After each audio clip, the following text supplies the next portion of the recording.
start with chapter number 13, profit and loss, practice set 31. अब question number 1 में आप देखोगे कॉस्ट प्राइस सेलिंग प्राइस दोनों दिया हुआ है, हमें ढूंढना है वेदर प्रॉफिट है कि लॉस है और कितना है। तो इसके पहले मैंने आपको सिखाया था कि प्रॉफिट और लॉस कैसे ढूंढते हैं। अब यहाँ पे आप देखोगे सेलिंग प्राइस ज़्यादा है कॉस्ट प्राइस से, तो ऑब्वियसली ये प्रॉफिट है। जब भी सेलिंग प्राइस ज़्यादा होती है कॉस्ट प्राइस से तो वो प्रॉफिट होता है। तो फर्स्ट वाला सॉल्व करते हैं। पहले लिख देंगे जो दिया है, CP इतना है and SP is 5000। So selling price is more than cost price,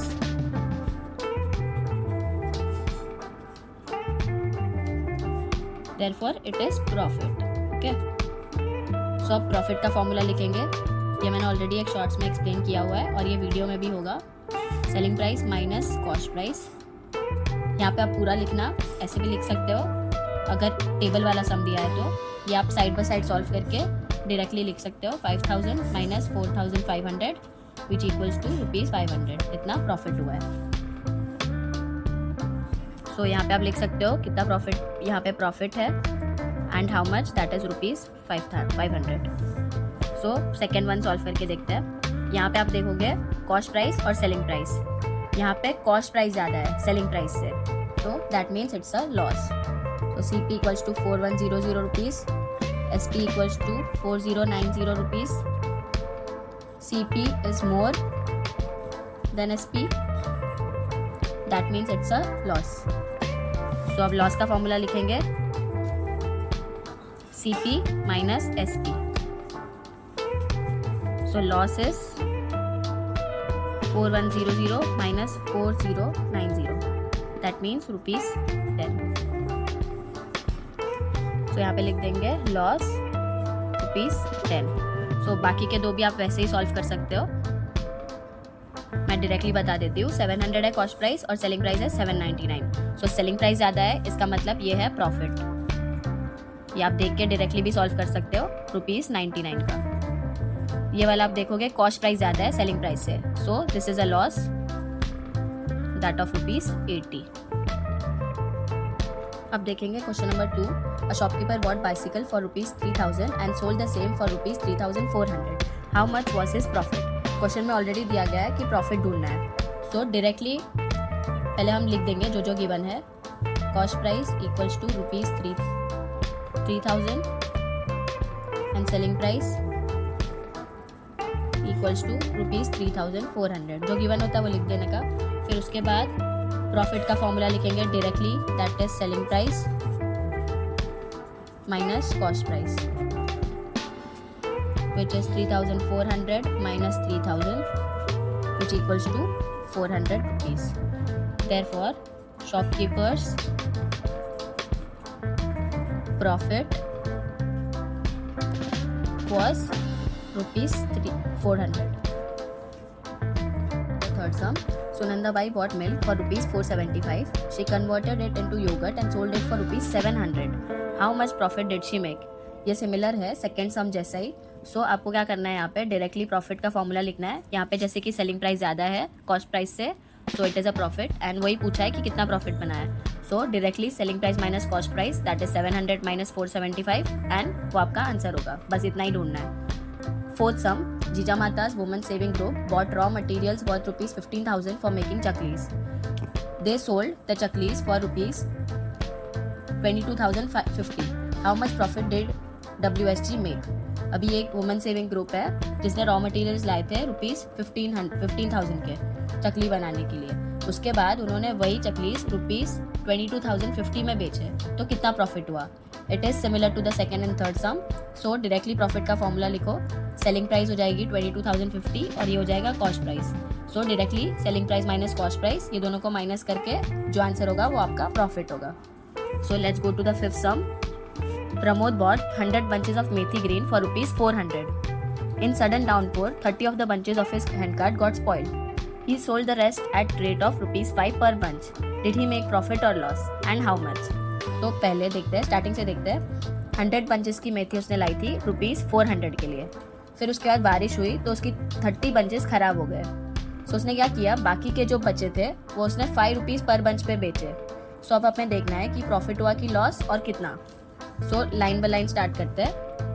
तो पहले कॉस्ट प्राइस ऑफ 100 बंचेस जो दिया है वो लिखते हैं ऑफ मेथी इज ₹400, राइट। फिर उसके बाद क्या हुआ, 30 बंचेस स्पॉइल हो गए, वो भी लिख देंगे। जैसे सब में पूछा है वैसे वैसे लिखते हैं, सॉल्व करते हैं। उसके बाद अभी हमें देखना होगा कि 100 में से कितनी बची, 30 स्पॉइल हो गई, तो वो कर लेंगे 100 minus 30 which is equals to 70। 70 bunches were sold, उसने वही बोला है ना कि 30 of the bunches got spoiled and then he sold the rest at rate of 5 rupees. तो 70 बंचेस को उसने सोल्ड किया, ठीक है। उसके बाद अभी हमें सेलिंग प्राइस ढूंढनी है कि उसने कितने में बेचा। सो सेलिंग प्राइस ऑफ 70 बंचेस ये हमें ढूंढना है।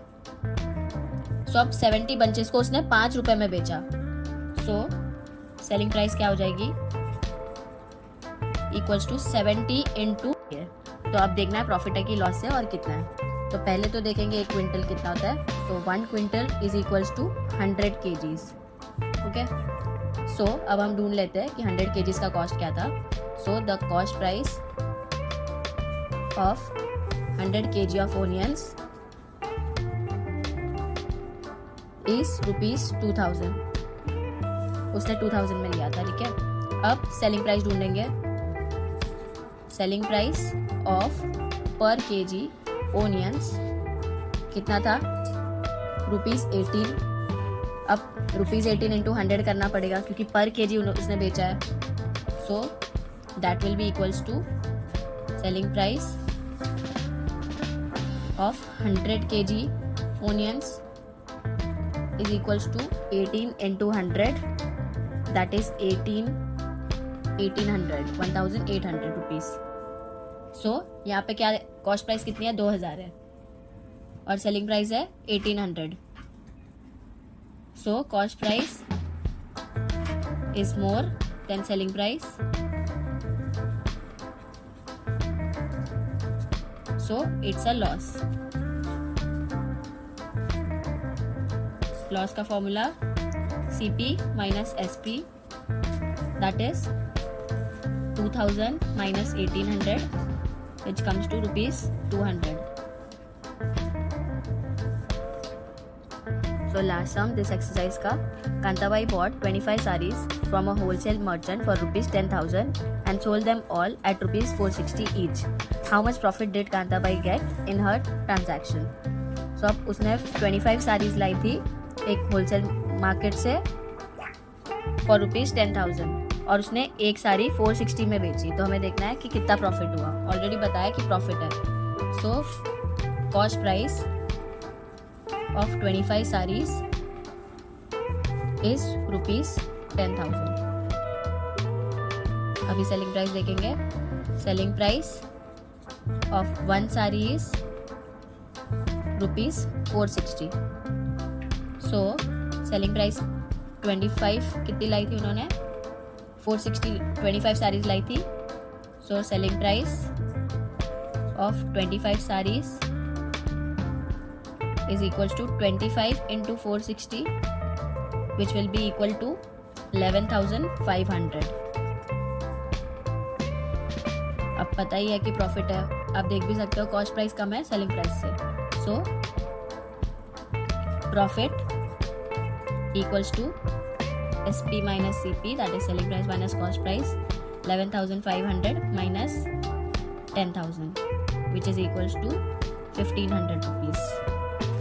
So Kantabai made a profit of ₹1,500.